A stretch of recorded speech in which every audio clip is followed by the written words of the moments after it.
ఏం చేద్దాం? అతనేమో తనతో కాసేపు గడిపితే ఉద్యోగం ఇప్పిస్తానంటున్నాడు.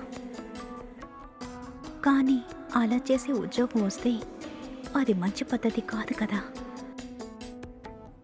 ఏం చెయ్యాలో అర్థం కావట్లేదు.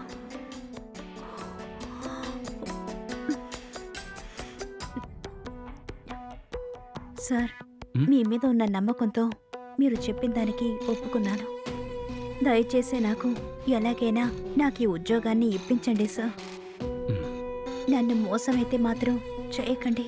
సర్లే, నేను చెప్పిన దానికి నువ్వు ఒప్పుకున్నావు గనక నీకు ఉద్యోగం ఇప్పిస్తాను. అపాయింట్మెంట్ ఆర్డర్ సిద్ధం చేసి నీకు కాల్ చేస్తా. నువ్వు సంతోషంగా వెళ్ళు. అలాగే సార్, నేను మిమ్మల్ని చాలా నమ్మాను. Okay, sure. Sir, appointment order తీసుకోవడానికి ఎప్పుడు రావాలి? నేను అపాయింట్మెంట్ ఆర్డర్ సిద్ధం చేసి నీకు కాల్ చేస్తాను. మ్, తర్వాత నువ్వు వచ్చి అపాయింట్మెంట్ ఆర్డర్ తీసుకుని వెళ్ళు, సరేనా? అలాగైతే అపాయింట్మెంట్ ఆర్డర్ రావడానికి చాలా రోజులు పడుతుందా? ఎంత త్వరగా కుదురుతుందో అంత త్వరగా నీకు అపాయింట్మెంట్ ఆర్డర్ అందేలా చేస్తాను, సరేనా? మ్, నీకు ఏ విధంగానైనా ఆ ఉద్యోగం ఇప్పించే బాధ్యత నాది.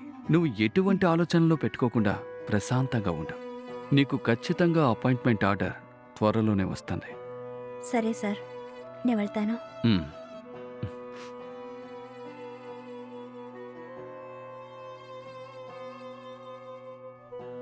సార్, మీరు చెప్పారనే కదా మీరు చెప్పిన దానికి నేను అంగీకరించాను. మ్. కానీ మీరు ఇలా చేస్తారని నేను అనుకోలేదు.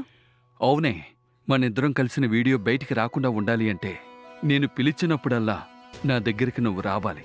అలా వస్తే నేను నీకు జాబ్ ఇప్పిస్తాను. గవర్నమెంట్ జాబ్ అంటే ఊరికే రాదు. నువ్వు ఒక్కసారి వచ్చినందుకు 10 లక్షల రూపాయలు ఎవరైనా ఇస్తారా? సార్, మీరు ఒక్కసారి కలిస్తే నాకు ఉద్యోగం ఇప్పిస్తానని చెప్పారు. ఇప్పుడేంటి సార్ ఇలా మాట్లాడుతున్నారు? మీరు నన్ను మోసం చేస్తున్నారు సార్. హేయ్, మోసం అది ఇది అని సెంటిమెంట్ డైలాగులు చెప్పకు. నా దగ్గర నీ జాబ్ అపాయింట్మెంట్ ఆర్డర్ సిద్ధంగా ఉంది. నేను పిలిచినప్పుడల్లా వస్తే ఇప్పుడే నీకు అపాయింట్మెంట్ ఆర్డర్ ఇప్పిస్తాను. మరిప్పుడు నువ్వు రెడీనా? Sorry sir.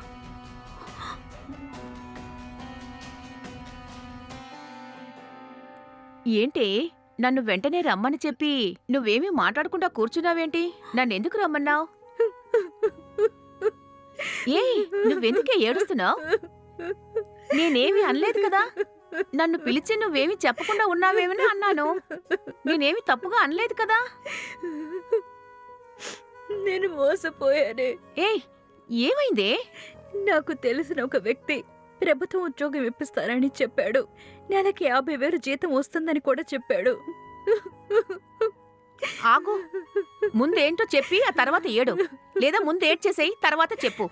ఇలా చెప్పేటప్పుడు ఏడిస్తే నేనేమనుకోవాలి? నాకేం అర్థం కావడం లేదు. నాకు తెలిసిన వారు చెప్పారని ప్రభుత్వ ఉద్యోగం కోసం ఒకరిని మీట్ అయ్యాను. 10 లక్షలు ఇస్తే ఉద్యోగం ఇప్పిస్తానని చెప్పారు. నా దగ్గర అంత డబ్బు లేదని చెప్పాను. అయితే అతనితో కాసేపు గడిపితే ఉద్యోగం ఇప్పిస్తానని చెప్పాడు. నేను వాడిని నమ్మి వాడితో ఉండడానికి అంగీకరించాను. ఏ, ఏంటే, ఒక్క ఉద్యోగం కోసం వాడితో ఉండడానికి నువ్వు నిర్ణయించుకున్నావా? అదే నేను చేసిన పెద్ద తప్పు. సరేనే, ఇప్పుడు నువ్వేం చేయాలనుకుంటున్నావు? నాకేం చేయాలో అర్థం కావడం లేదు. సరే సరే, నువ్వేం బాధపడకు. వాడికి రాజకీయంగా మంచి పలుకుబడుంది. వాడికి సహాయంగా పోలీసులు కూడా ఉన్నారు. వాడి మీద పోలీస్ కేసు పెట్టడానికి కూడా కుదరదు. నేను మోసపోయాను. నువ్వు వాడికి లొంగక ముందు ఇవన్నీ ఆలోచించాల్సింది. ఇప్పుడు అన్నీ అయిపోయిన తర్వాత నువ్వు నా దగ్గరకొచ్చి బాధపడుతున్నావు. సరేలే, ఇప్పుడు నువ్వు వాడికి ఫోన్ చేసి నేను చెప్పినట్టు మాట్లాడు. తర్వాత వాడేం చెప్తున్నాడో నాతో చెప్పు. సరే.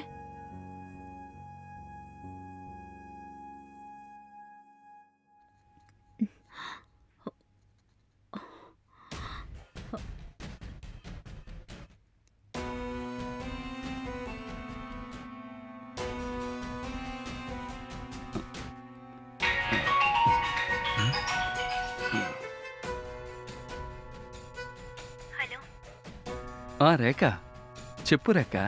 నువ్వు ఎప్పటికైనా కాల్ చేస్తావని నాకు తెలుసు. నీకు అపాయింట్మెంట్ ఆర్డర్ కావాలి కదా, నా దగ్గర రెడీగా ఉంది. మరి మా ఇంటికి ఒకసారి వచ్చి వెళ్తావా? ఏంటి నేను రావాలా? నేను రావడానికి కుదరదు. నాకు బదులుగా నా ఫ్రెండ్ ఒక అమ్మాయి ఉంది. ఆమె నీకు పరిచయం చేస్తాను. ఇక్కడి నుంచి తను నీ దగ్గరకు వస్తుంది. అవునా?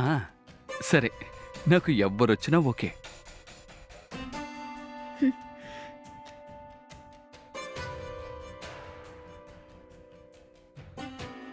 తను నా ఫ్రెండ్ అనుపమ. ఇక నుండి తను నా కోసం మీ దగ్గరికి వస్తూ ఉంటుంది. మ్, నన్ను వదిలేయండి. అవునా? సరే, నువ్వొచ్చినా మీ ఫ్రెండ్ వచ్చినా నాకెవ్వరొచ్చినా ఓకే. సార్, తను కూడా ఉద్యోగం కావాలని నాతో చెప్పింది. మ్, అందుకే ఇక్కడికి తీసుకొచ్చాను. ఓ అలాగా. అవును, మరి నాకు జాబ్ అపాయింట్మెంట్ ఆర్డర్ ఇప్పిస్తారని చెప్పారు. నేను చెప్పినవన్నీ నువ్వు నిజమని నమ్మావా? నీకు అపాయింట్మెంట్ ఆర్డర్ ఇవ్వడం కుదరదు. ఏంటి సార్ ఇలా చెప్తున్నారు? డబ్బులు ఇచ్చినా ఇవ్వకపోయినా నీకు ఆ ఉద్యోగం రాదు. కానీ నిన్ను చూసినప్పుడు నీతో ఒక్కసారైనా కలవాలని అనిపించింది. అందుకే అబద్ధం చెప్పి నీ మీదున్న కోరికను తీర్చుకున్నాను.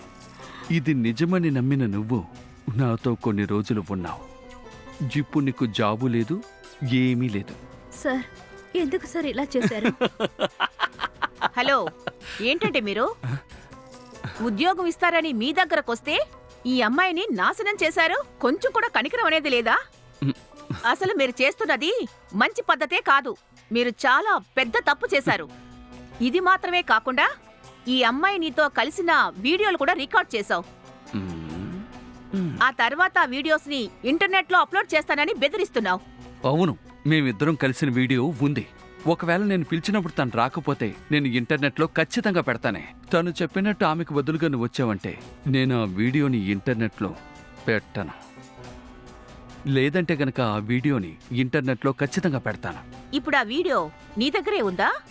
అవును, చాలా సేఫ్గా నా దగ్గరే ఉంది. సరే, రావే వెళ్దాం.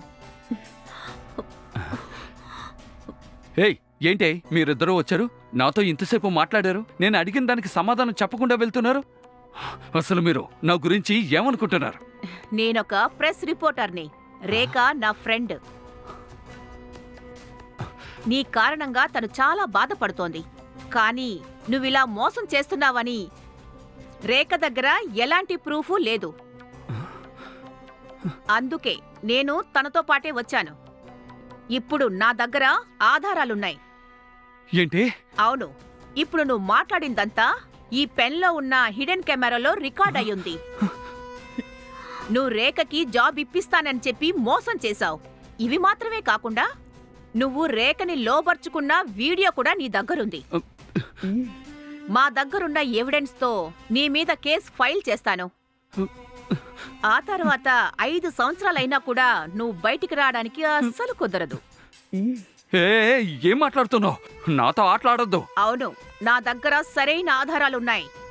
మా యొక్క టీవీ న్యూస్ ఛానల్లో మొత్తం టెలికాస్ట్ చేస్తాను. తర్వాత పోలీస్ స్టేషన్లో నీ మీద కేసు ఫైల్ చేస్తాను. ఇక నుండి నీ ఆటలు సాగవు. ఏ, ఆగు. అలాగేం చేయకండి. అలా చేస్తే నా జీవితం నాశనం అవుతుంది. నేను రేఖకి ఎలాగైనా జాబ్ ఇప్పిస్తాను. దయచేసి నా మీద యాక్షన్ తీసుకోకండి. నువ్వు ఇస్తానన్న ఉద్యోగం ఎవరికి కావాలి? ఇతన్ని ఇలాగే వదలకూడదు. నన్ను మోసం చేసినట్టు ఇంకెంతమంది అమ్మాయిల జీవితంతో ఆడుకున్నాడో తెలీదు. వీణ్ణి ఊరికే వదలకూడదు. నువ్వు వెళ్ళి నీ ఛానల్లో న్యూస్గా పెట్టు. నేను వెళ్ళి వీడి మీద పోలీస్ కంప్లైంట్ ఇస్తాను. అమ్మాయిని మోసం చేస్తే ఏం జరుగుతుందో ఇప్పుడు వీడికి చూపిస్తాను. ఏ, అయ్యో, ఇప్పుడేం జరుగుతుందో తెలీదే. వీళ్ళు ఇలా చేస్తే నా జీవితం నాశనం అయిపోతుంది.